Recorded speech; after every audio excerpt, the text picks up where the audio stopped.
My name's Rachel Bergen, and this is the Diploma in Level 3 Counselling Skills. Um, Hello, Rachel. Hey. So, how's your week been? Alright, yeah. Um, People at work are starting to wind me up though. Why's that? Well, so a few weeks ago there's this rumour going around that I've got an eating disorder. But I've not said to anyone that I have, and I don't think I definitely haven't. Okay. And then the other day I had a dream of when I was younger I was fat and I used to get bullied a lot, and I had a dream of that again. That's being bullied because I was fat. So, sorry to interject there. Why were your friends or colleagues, what made them start saying that you had an eating disorder? What made them start Well, discussing that? I don't know who it was exactly, but someone's been going around saying that I they saw me put in a bit of bread in my pocket, and they also saw me just like not really eating that much and picking up my food. Okay. But And you don't think that's the case? I don't think I've got an eating disorder. No. Like, I mustn't, because I eat. Okay. And people with eating disorders don't eat, do they? So I mustn't. I don't think. Well, just to explore this further, so they've seen you in the staff room with your food. What do you typically take? I mean, admittedly, sometimes I don't have food, Okay. but that's because I know I won't be hungry because I'll be sat in the office most of the day, not doing anything. So I don't really need the food to fuel me because I'm just not doing anything. But if I do take something in, it'd be, well, it's mainly like soups or liquidy stuff. Um, I don't really have bread, which is why I didn't fancy that. Someone gave me some of their bread, saying that, like, obviously offering it me for lunch, but now I'm kind of thinking, well, just because they've been told that I've got an eating disorder by someone, so they're trying to test that or something. They must be. So they gave me a bit of the bread, and I kind of wanted to prove to them that I didn't have an eating disorder, because I don't. I definitely don't. But I didn't fancy the bread, so I didn't want to cause a scene by putting it in the bin. I just put it in my pocket. Okay. So you say they've seen you put the bread in the bin, and they see you picking up your food, but you haven't got an eating disorder. No, they saw me putting my bread in my pocket. Okay, sorry, my mistake. So,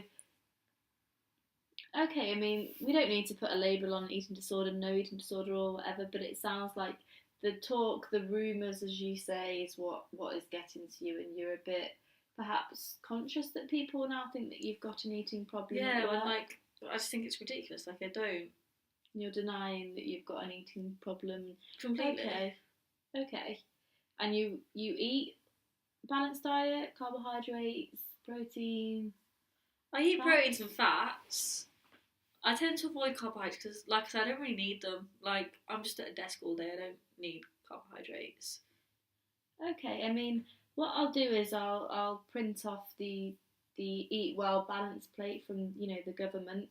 Just we're recommended as a nation, as research suggests that a balanced diet of carbohydrates, fats, and protein is what is recommended. I know you're denying that you need carbohydrates, but perhaps I don't know if you've ever felt kind of feelings of fuzziness in your head, or slight dizziness when you first get up, or kind of a lapse in energy at work. Um, Sometimes that might be if you've not had carbohydrates, because it is the fuel that we need to go about our daily living. Whether you are just sitting at a desk, you still need that energy to get that work done and get it done to the best of your ability. I mean, sometimes I do feel a lack of energy, but I drink loads of coffee. Like, I drink coffee a lot, and because I go through long periods without eating, and coffee takes away the hunger. Okay. Because it sounds like you're saying that you don't have an eating problem, but to me it sounds like you are trying to take away that hunger by by drinking coffee? I mean, is that, do you know where I'm coming from? Is that, is that why you drink coffee? Um, I drink coffee because most of the time I'm low on energy. Um, I'm quite lethargic, and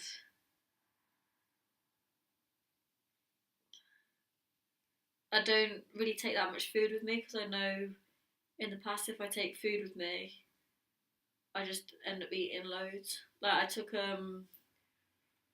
I basically went like I was doing a long shift and I went 7 hours without having any food, and then I had some sweets in my locker that I hadn't had for that had been there for like a few months, last few months, Mhm. and once I had one, I couldn't stop, and I had loads like in one go. Okay. But like obviously, like food is good for fuel. So like after I had the sweets, I was like, right, you must go on a run, and I went on a long run. And then so like I do eat sweets, so surely like I can't have an eating disorder. Well, what I think, it doesn't matter. We don't need to label eating disorder or no eating disorder, but what sounds like will help with your daily living, your daily functioning, um, is perhaps to just reintroduce a regular eating pattern with all food groups, because what sounds like is happening is you're going a long while without food. So let me just draw you a little diagram. So you're telling me that at 8 o'clock you had breakfast, right? And then you've gone 7 hours with no food. Was that right? 7 hours. 7 hours. So at this point here, your brain is going to be feeling very starved of energy, and that's why you crave the sugary things to give you that instant kick of energy. It's nothing against us as a human or you, not a problem with you or anything, but it's just evolutionary. That is what happens. It sounds like you realize that that food does give you energy, so you're kind of in a conflict. So the way the psychodynamic approach works is we're believed to have had our brains built up of an id, a superego, and an ego, and the id is the thing that's telling you to do something that perhaps isn't for the best of, you know, to best help you. So in this case it would be, don't eat the food, don't eat carbs, you don't need carbs.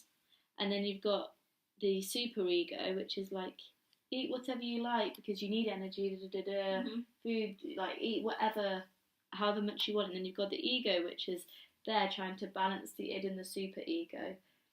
So it's trying to say, don't eat, eat. And it's kind of this big conflict in your mind, which is very, very overwhelming, and it can be hard. But this ego just needs to give a bit more control to that super ego there, because you recognise that food gives you energy, and you're recognising that you feel lapse of energy. So perhaps introducing that regular pattern would just mean that here you've eaten, eat, eat. So you're not so starving here that you're eating a lot of food and then feeling bad, so you need to go and run. Okay? Okay. And I know you mentioned that you had a dream about being... Yeah, about when I was younger, I used to get bullied for being fat. Okay then. And so is that what, did you have thoughts that you were fat at that age? Is that kind of... Yeah, my mum always brought me back chocolates like every day, and if I did something, I'd get rewarded with chocolate, and then I end up putting on loads of weight and got the mick taken out of. I had to change schools, and I don't want to get fat again. Like, I just don't want that.